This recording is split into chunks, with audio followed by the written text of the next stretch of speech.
experience in the subject of digital graphic arts, TV and video production. He holds a master's degree in online college teaching and is earning his doctorate in instructional design and technology from Nova Southeastern University. And he has worked as the coordinator of admissions for the Health Professions Division at Tampa campus of Nova Southeastern University for 7 years. So please welcome Eric DeRise. Thank you.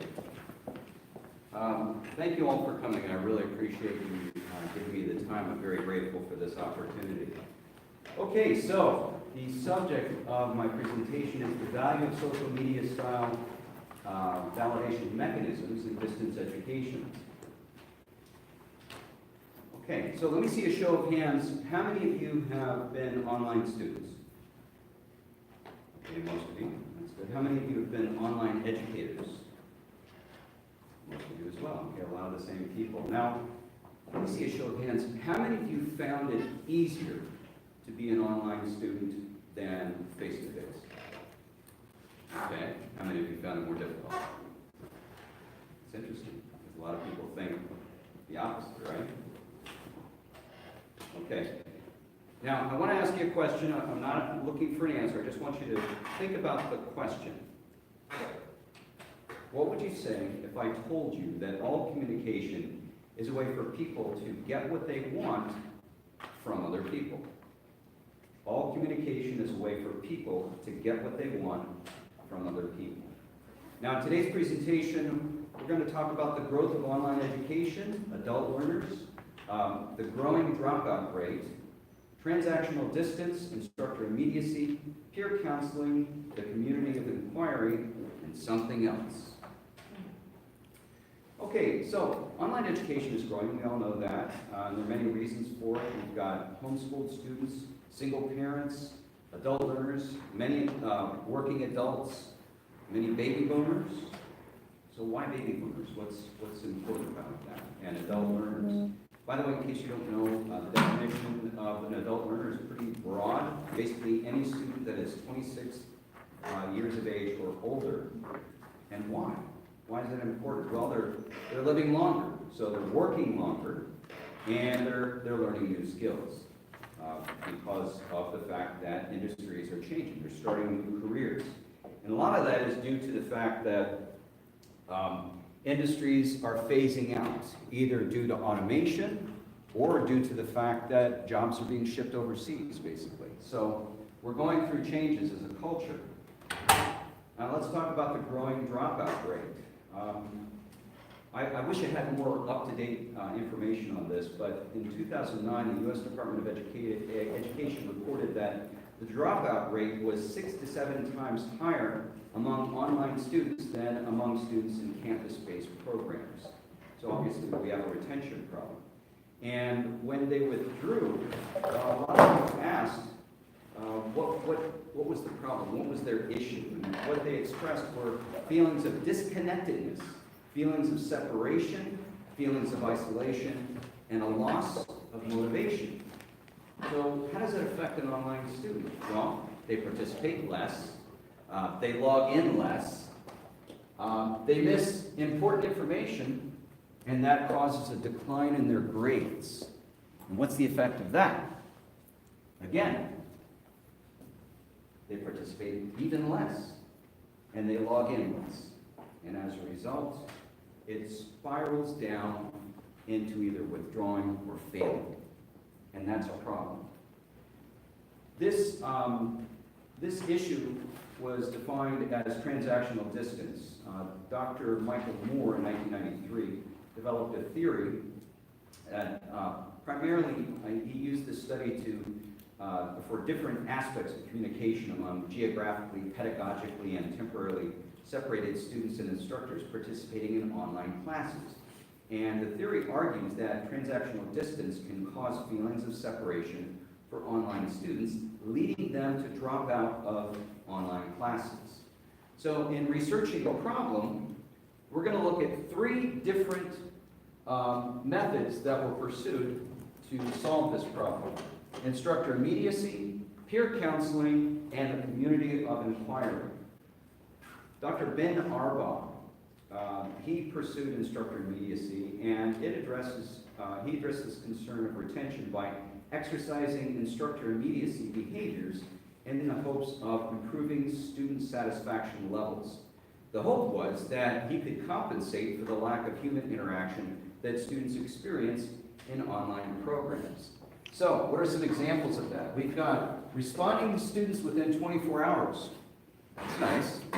I haven't always experienced that as an online student. Holding online office hours, holding telephone office hours, and posting grades within 24 to 48 hours. I think even in a face-to-face environment, that's kind of rare.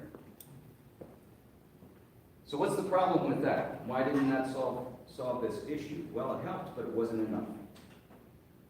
Next, we have peer counseling.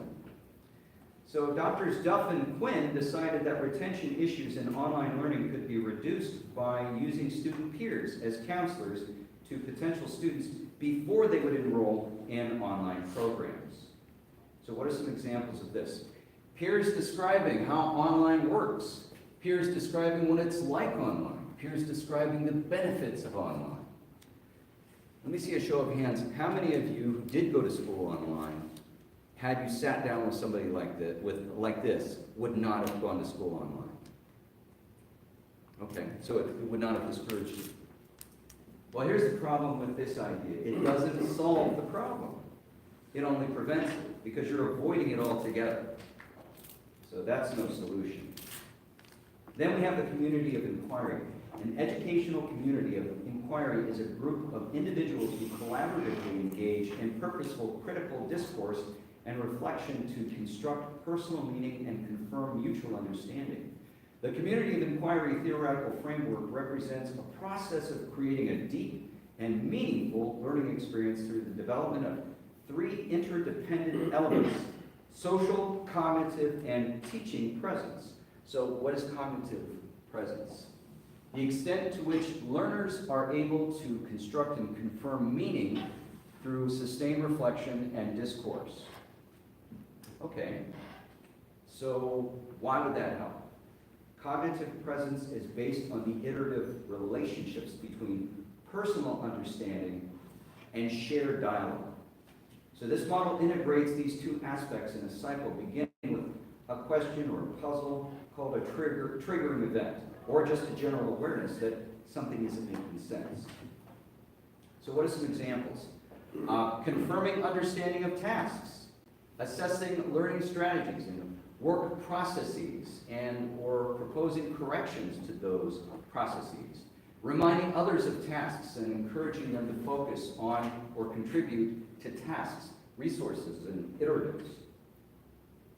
Then we come to teaching presence, a method of online instruction where the professor includes instructional elements, live video of the professor, live audio of the professor, pictures of the professor, recordings of the professor, comments by the professor, and so on.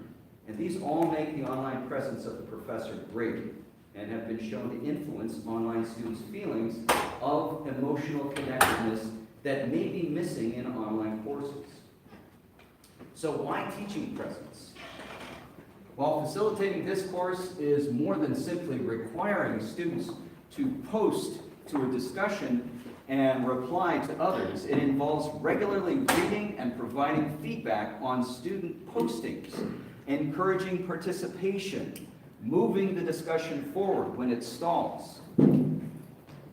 Things like referring to students by name, encouraging student-to-student conversation, sharing personal examples from their own research, travel or conversations with other faculty contribute to both social and teaching presence. So what are some examples of this?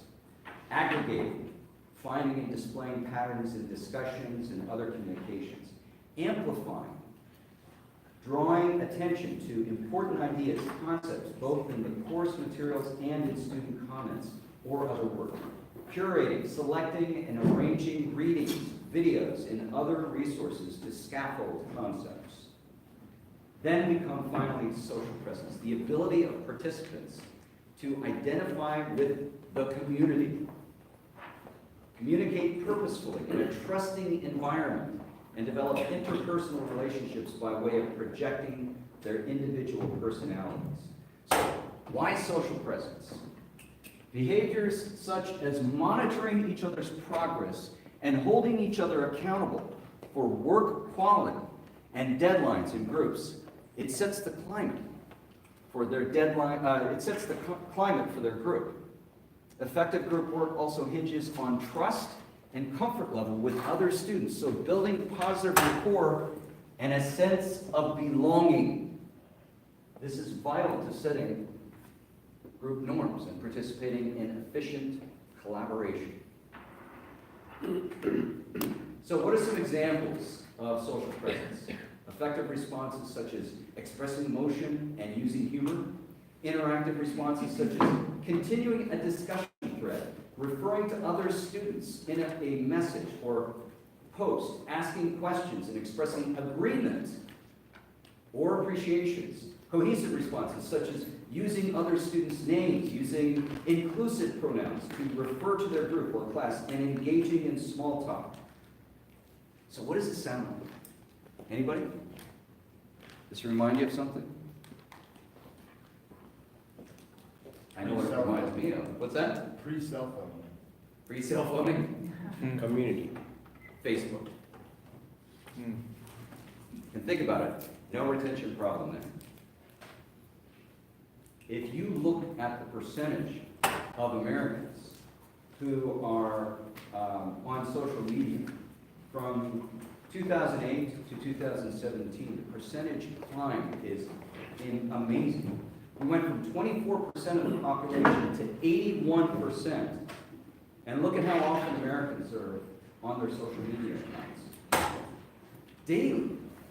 Not just monthly or weekly, daily.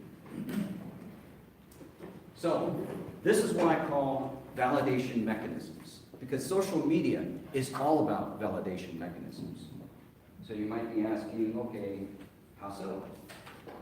Liking, pinning, posting, sharing, tweeting, commenting, even trolling.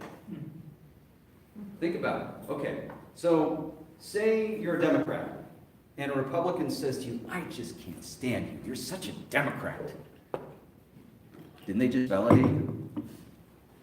I mean, they may have meant to insult you, but they just validated you. So, trolling is also a validation mechanism. So, a lot of people are talking about validation and how they're picking up on how our culture is changing.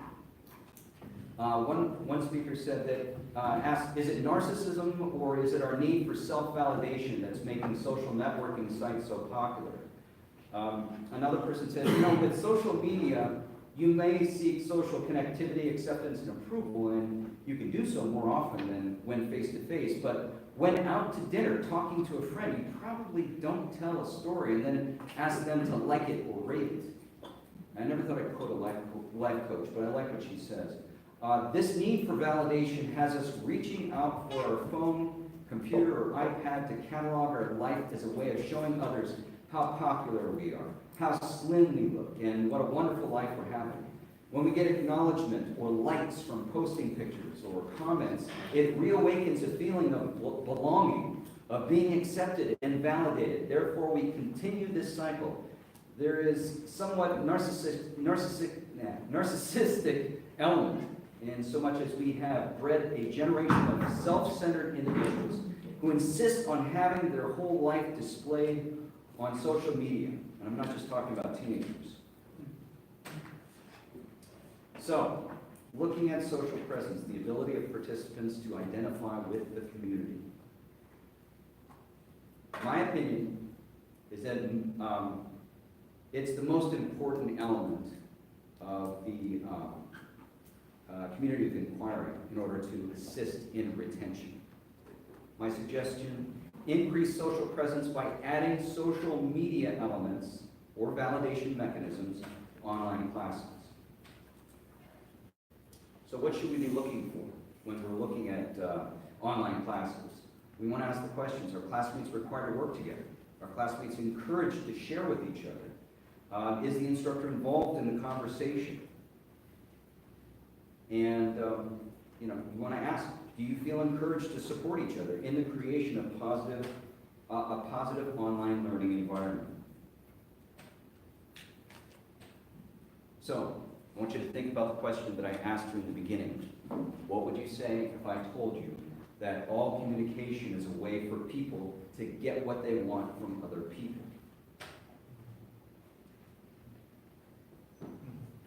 That's my time. You're good. We have 5 minutes for questions. Awesome. So, Okay. Yeah. So, does anybody have a question? Yes, ma'am. How would you integrate this in your online? Would you use a social app, or would you just integrate some of the concepts into your current online? Great question. Great question. You just stole two of my suggested questions, so that's awesome.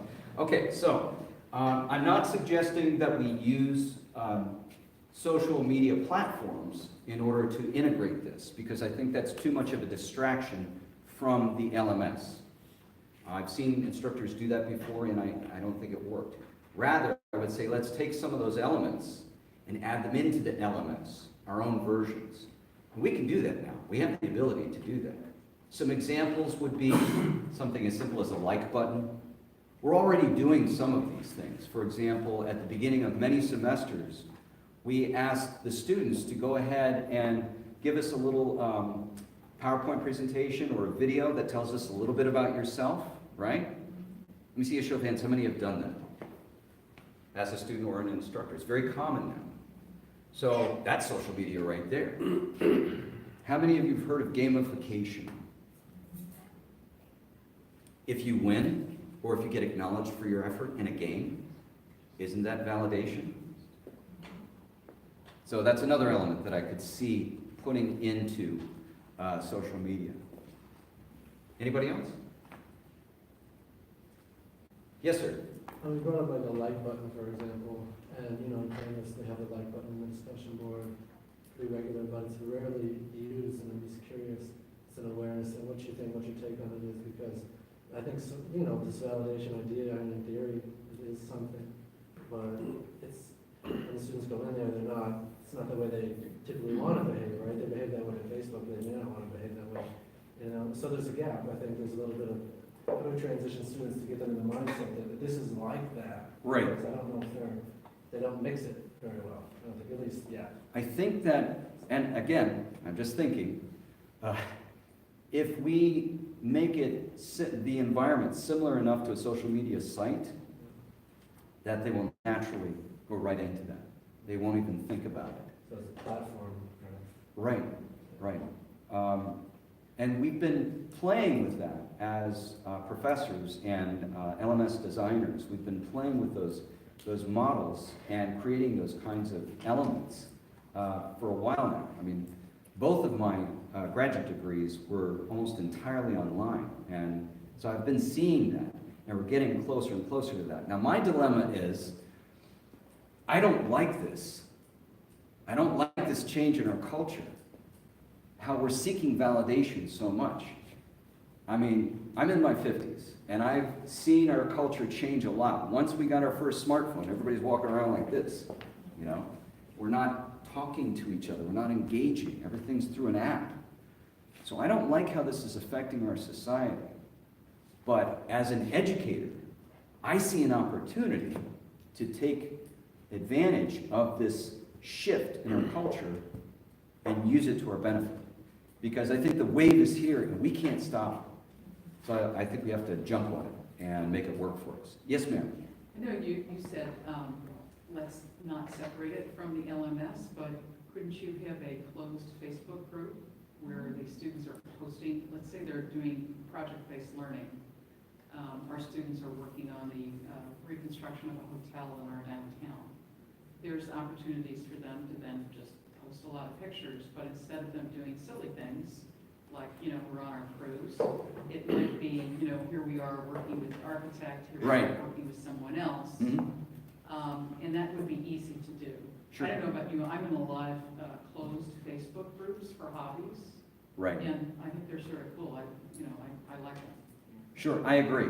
And I'm not saying don't do it at all. I'm just saying that I think that we should limit, like what you're suggesting is very focused on the class. Right.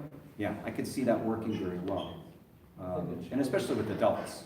When you're looking at high school students, Well, you would have to, as an instructor, you would have to be posting things too. Right. You wouldn't just let the students go wild. right? Yes, sir. From experience, I think one of the challenges with that is to require students to have a Facebook account and log into something. When it becomes part of the, if it becomes too integrated with the class, you can't require students to put it on a social media platform. And I've had experiences where students won't strictly, so, I mean, just like explicitly won't go on that, they don't have Facebook, so. I think Yeah, we get 98%. yeah, I mean, if it's, as long as it's not required. So you'd have to have an alternative, right? So the point is, You would make it not required, like a lot of other things. So it's not mandatory, but it would be something that those who wanted validation and are on, you know, the billions of people who are on Facebook anyhow. I mean, some of the students might say, you know, that's old school. That's well, not my right." wife is one of those You know? people. She, her account has a fake name, doesn't even have her picture, it's a picture of a flamingo. Because people, there are many situations where they require her to have a Facebook account, and she doesn't, she hates Facebook, she doesn't want to be on there. So she's created a fake Facebook account that doesn't really identify her. And that may be a solution for somebody like that. You could Yes, require ma'am. LinkedIn. Yeah, just a couple thoughts. One is that, I don't know, my students, the gentleman over here, my students automatically just lean into that like kind of idea, which kind of has surprised me. But then the other thing is communicating that as an instructor verbally or through instruction can also be, help with that too. Some of the problems or concerns that I've had with like using Facebook and Twitter and that sort of thing with particular courses is student confidentiality issues, and that some students don't want to, have anything to do with it. And then this semester I have some students who, because of religious reasons, can't post pictures of themselves or can't make certain comments or posts. So that then limits them.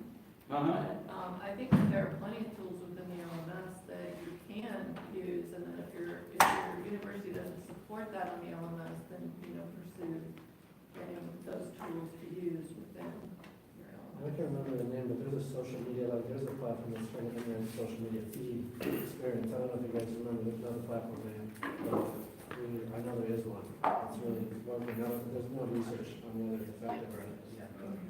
The concept is out there, feed-based sort of learning, like a Facebook feed. I can't remember the name, I'll look it up. Well, I'm going to let Dave get set up here, and if anybody, thank you, sir, I appreciate you coming. While he gets ready, if anybody has any other questions, I'm open to answer them. Thank you, Eric. Thank you. Thank you very much. Thank you, Dave.